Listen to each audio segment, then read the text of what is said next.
Friends, जय हिंद। स्वागत है आपका फिर से हमारे इस चैनल एरा ऑफ नंदन में। तो आज की इस वीडियो में हम देखने वाले हैं फेलर टू थ्रिव।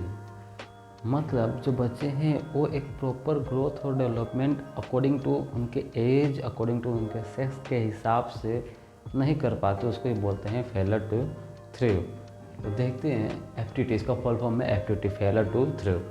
तो इंट्रोडक्शन में है FTT is a condition child fail to gain weight or grow normally as per age or sex। तो जैसा कि मैंने कहा कि जो बच्चा है वो अपनी एज के हिसाब से और अपनी जेंडर के हिसाब से वो उसकी जो नॉर्मल ग्रोथ होनी चाहिए वो अचीव करने में फेल हो जा रहा है, तो उसको क्या बोल रहे हैं? Failure to thrive. आइए उसकी डेफिनेशन से देखते हैं। यहाँ पे इसकी डेफिनेशन है FTT is defined as inadequate growth in children due to insufficient nutrition, medical problems or psychological factor resulting in weight below the expected level of age। तो जैसा कि डेफिनेशन में दिया है कि FTT फेलर टू थ्रिव क्या है, is define as adequate growth in children. तो बच्चों की जो ग्रोथ है वो प्रॉपर नहीं होती है, एडुकेट रह जाती है, कम रह जाती है। ड्यू टू, क्यों हो रही है, क्यों कम हो जाएगी? क्योंकि इनसफिशिएंट न्यूट्रिशन, बच्चों को जितना न्यूट्रिशन देना चाहिए उतना नहीं मिला।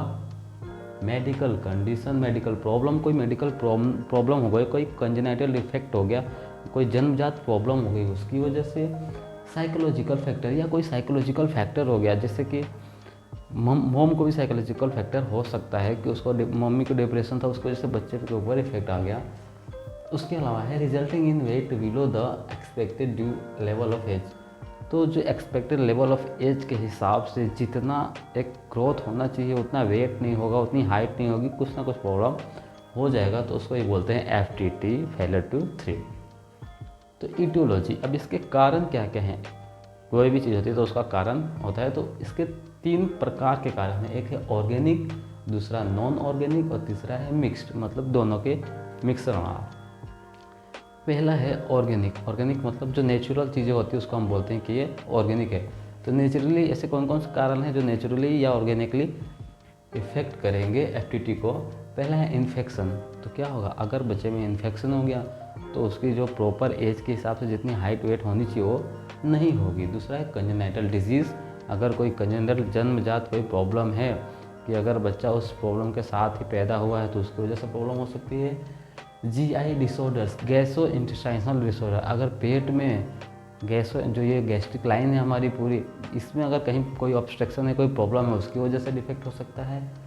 एंडोक्राइन डिसऑर्डर, एंडोक्राइन मतलब जो एंडोक्राइन सिस्टम से जो हार्मोन्स इम्बैलेंस हो सकते हैं, इससे कुछ प्रॉब्लम हो सकती है। उसके अलावा है LBW का फॉर्म है लो बर्थ वेट। जब बच्चा पैदा हुआ तभी उसका जो वेट है वो लो रह गया, जितना होना चाहिए था 2.5 किलो का, एक नॉर्मल जो बेबी बर्थ हो 2.5 से 3.5 किलो के बीच में होना चाहिए, 2.5 किलो से भी कम रह गया, मतलब कुछ ना कुछ प्रॉब्लम है। उसके अलावा है प्रीटर्म। अब जो बच्चा है वो कैसा हो गया? प्री मेच्योर हुआ, मतलब 9 महीने से पहले ही हो गया, तो उसकी वजह से भी ये FTT, फेलर टू थ्रिव, हो सकता है। तो ये था ऑर्गेनिक रीज़न।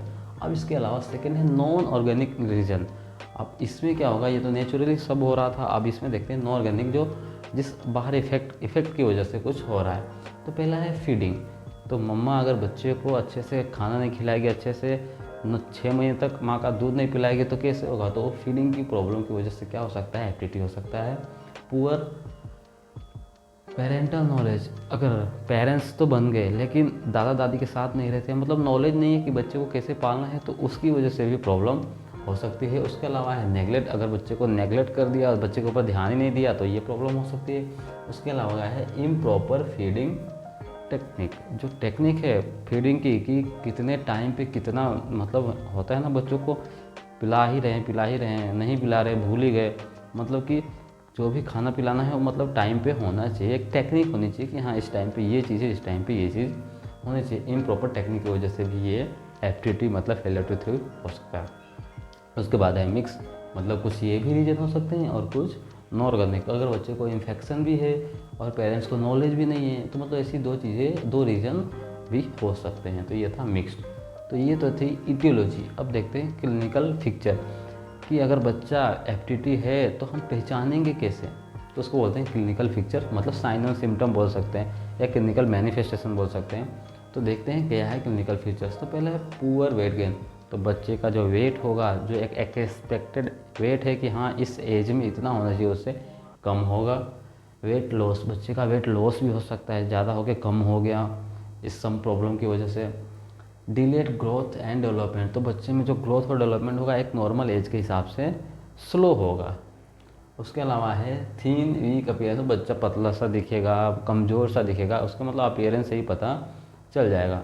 उसके अलावा है इरिटेबिलिटी और लेथार्जी, तो बच्चा कैसा होगा, इरिटेबल, एकदम परेशान परेशान सा रहेगा। इरिटेबल मतलब गुस्सा दिला देगा या हमेशा परेशान सा रहेगा, गुस्से में रहेगा।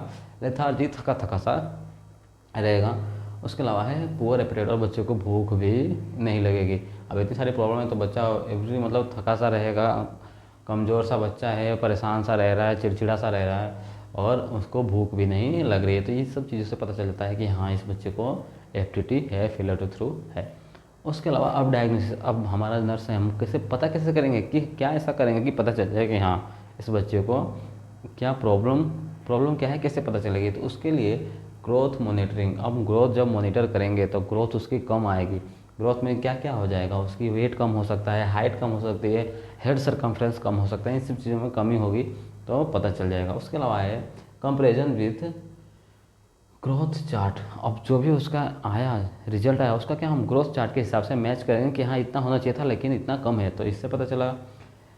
डिटेल फीडिंग हिस्ट्री, अब जो फीडिंग हिस्ट्री है कि मम्मा बच्चे को कितने टाइम पे दूध पिलाती है, कब खाना खाता है, एकदम डिटेल में फीडिंग हिस्ट्री, मतलब कब कहाँ कितने टाइम पे क्या खाता है सब पता होना चाहिए, डिटेल में एकदम हिस्ट्री लेंगे उससे पता चल जाएगा।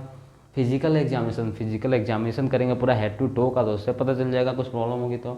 उसके अलावा है physical examination, then laboratory test if required, और अगर इन सब से भी कुछ पता नहीं चला और ज़्यादा ज़रूरत हो गया तो लेबोरेटरी टेस्ट भी करवा लेंगे ताकि पता चले कौन सा इन्फेक्शन है, ये सब चीज़ों के लिए भी हो सकता है laboratory test.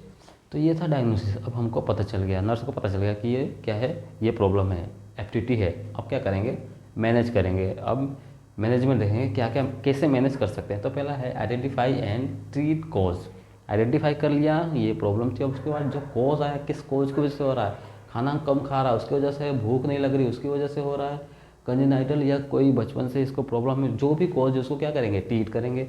Then provide nutrition, बच्चे को एकदम न्यूट्रिशन डाइट देंगे, प्रोवाइड करेंगे खाना एकदम time to time, high calorie and protein, और उस खाने में कैलोरी और प्रोटीन की मात्रा ज़्यादा होनी चाहिए। Treat infection and medical condition, अब जो भी जैसे इन्फेक्शन है तो उसको ट्रीट करेंगे, या कोई मेडिकल कंडीशन है जैसे कोई बीमारी है तो उसको ट्रीट करेंगे, उसकी वजह से प्रॉब्लम हो रही है तो ट्रीट कर देंगे उसको, मतलब उपचार करेंगे। उसके बाद काउंसलिंग एंड एजुकेट पेरेंट्स, और पेरेंट्स को क्या करना है, काउंसलिंग करनी है कि हाँ ये दिक्कत है, एप्टिटी है, और एजुकेट करना है कि क्या खाना वाना खिलाना है, ध्यान रखना है, कैसे क्या करना है, उसके बारे में एजुकेट करेंगे।